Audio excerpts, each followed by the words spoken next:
Electronic waste is a significant part of today's global, post-consumer waste stream.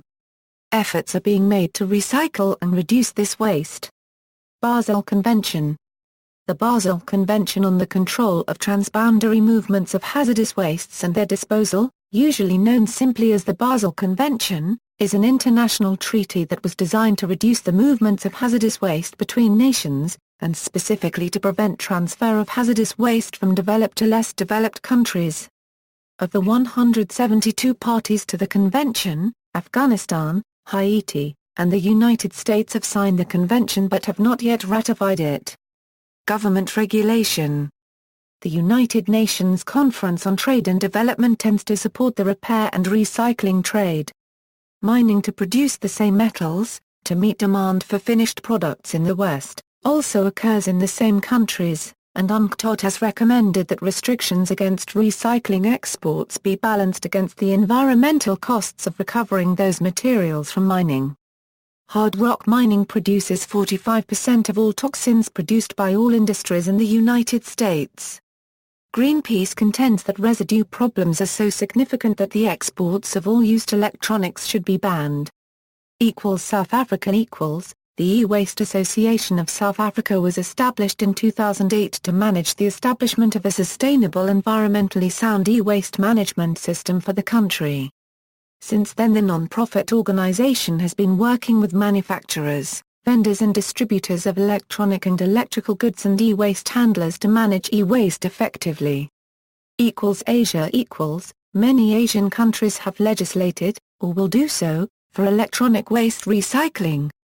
South Korea, Japan and Taiwan ensure manufacturer responsibility by demanding that they recycle 75% of their annual production. China.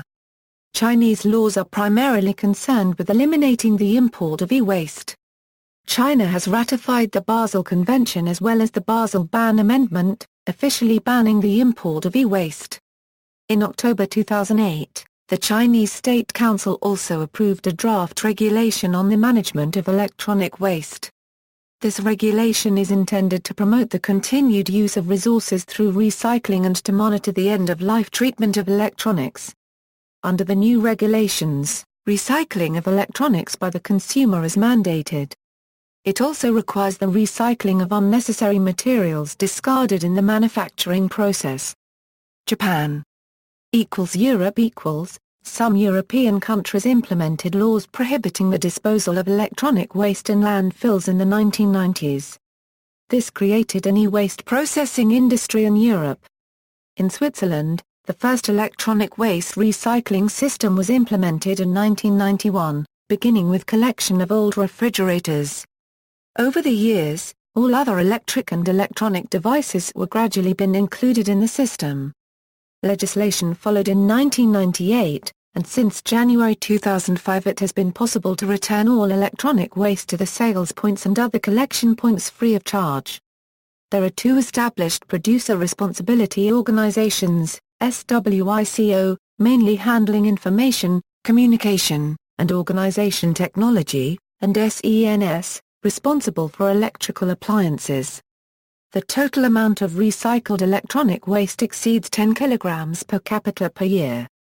Additionally, the European Union has implemented several directives and regulations that place the responsibility for recovery, reuse and recycling on the manufacturer. The Waste Electrical and Electronic Equipment Directive, as it is often referred to, has now been transposed in national laws in all member countries of the European Union. It was designed to make equipment manufacturers financially or physically responsible for their equipment at the end of its life, under a policy known as extended producer responsibility. Users of electrical and electronic equipment from private households should have the possibility of returning WEEE at least free of charge, and manufacturers must dispose of it in an environmentally friendly manner, by ecological disposal, reuse, or refurbishment. EPR is seen as a useful policy as it internalizes the end-of-life costs and provided a competitive incentive for companies to design equipment with fewer costs and liabilities when it reached its end of life.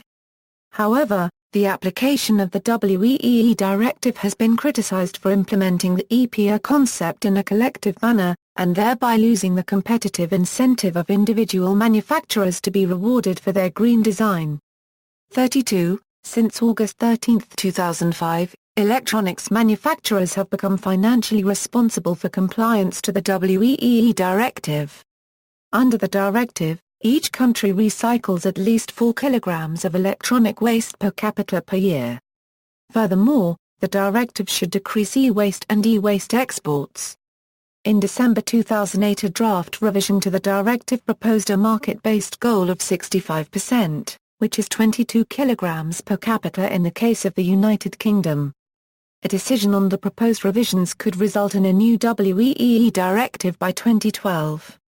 The directive on the restriction of the use of certain hazardous substances in electrical and electronic equipment, commonly referred to as the Restriction of Hazardous Substances Directive, was also adopted in February 2003 by the European Union. The RoHS directive took effect on July 1, 2006, and is required to be enforced and become law in each member state. This directive restricts the use of 6 hazardous materials in the manufacture of various types of electronic and electrical equipment. The Battery Directive enacted in 2006 regulates the manufacture, disposal and trade of batteries in the European Union.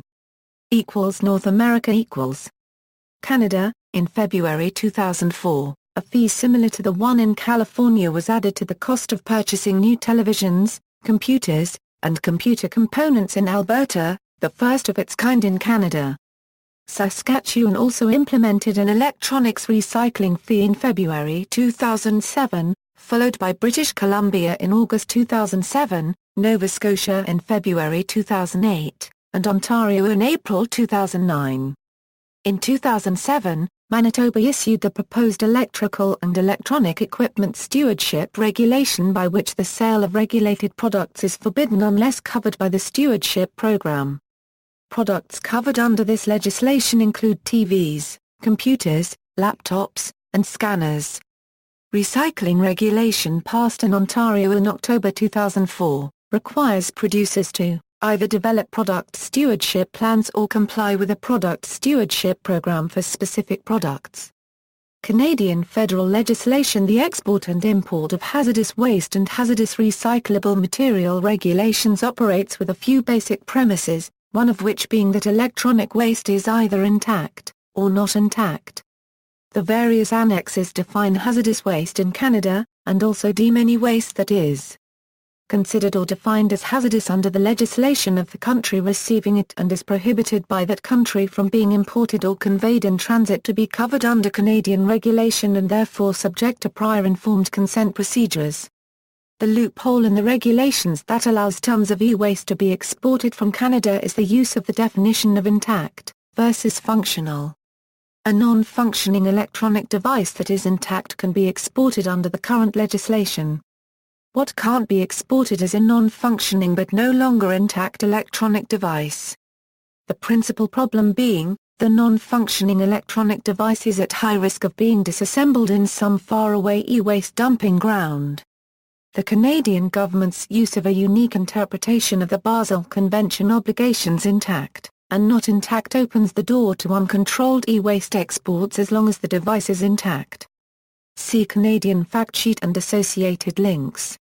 Since Canada ratified the Basel Convention on August 28, 1992, and as of August 2011, Environment Canada's enforcement branch has initiated 176 investigations for violations under EIHWHRMR, some of which are still in progress. There have been 19 prosecutions undertaken for non-compliance with the provisions of the EIHWHRMR, some of which are still before the courts. United States Oceania Australia. Electronic waste has been on the agenda of the Australian federal government since the mid-1990s. The Australian and New Zealand Environment and Conservation Council was the first body to identify electrical and electronic waste as a concern. In 2002, the EPHC again declared that e-waste needed action. The Electrical Equipment Product Stewardship subgroup examined the issue and decided that computer and television waste were wastes of concern. Since that time the television and computer industry has been working with the EPHC to identify a suitable way to manage end-of-life televisions and computers. In November 2008 the EPHC committed to the development of a national solution to the issue of managing television and computer waste. This action culminated in the release of a package of documents designed to enable public consultation on the various options for managing end-of-life televisions and computers on July 16, 2009. The main document in the package is the Consultation Regulatory Impact Statement, Televisions and Computers. The paper canvasses various options for managing end-of-life units and analyzes the costs and benefits of each. The consultation paper does not have a preferred option. The preferred option will be developed by government through the public consultation process prior to the next meeting of the EPHC on November 5, 2009 in Perth, where State and Federal Minister will adopt a position. A series of public meetings were held in Adelaide, Perth, Sydney and Melbourne to receive feedback to the government's proposals. The meetings occurred in late July and early August 2009. In November 2009 the National Waste Policy was agreed by governments across Australia and officially endorsed by the Council of Australian Governments in August 2010. The Product Stewardship Act 2011 introduced new legislation and provided a framework for developing legislatively backed product stewardship for Australia. Shortly thereafter the National Television and Computer Recycling Scheme was introduced, which mandated the first targets for electronics recycling in Australia. The NTCRS has a strong focus on providing free access to the Australian public for e-waste recycling, with services being rolled out progressively across all Australian states in 2012/13. With an initial focus on televisions, computers and computer peripherals, the NTCRS aims to significantly increase recycling rates for electronics in Australia, from an estimated 17.00% in 2010 to 30.00% in 2012/13 and up to 80.00% by 2021/22. Product Stewardship Australia is a not-for-profit organisation established by the television industry to lead the way in developing recycling programs for e-waste in Australia, particularly televisions.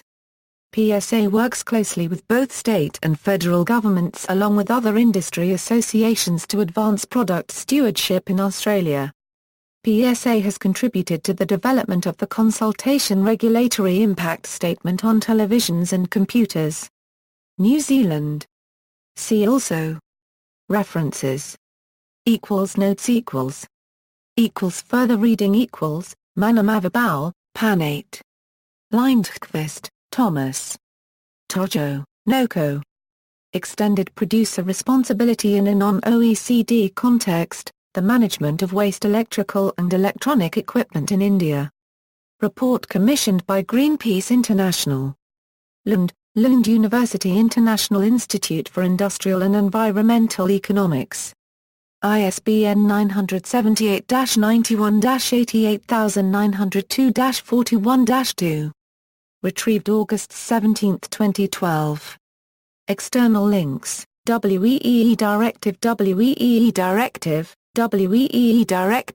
E-Waste Comprehensive Utilization Work Committee, Recycling e-waste in France, Organizations, WEEE Forum, European Recycling Platform, European E-Waste Association, E-Waste Association of South Africa, Toxics Link, New Delhi, India.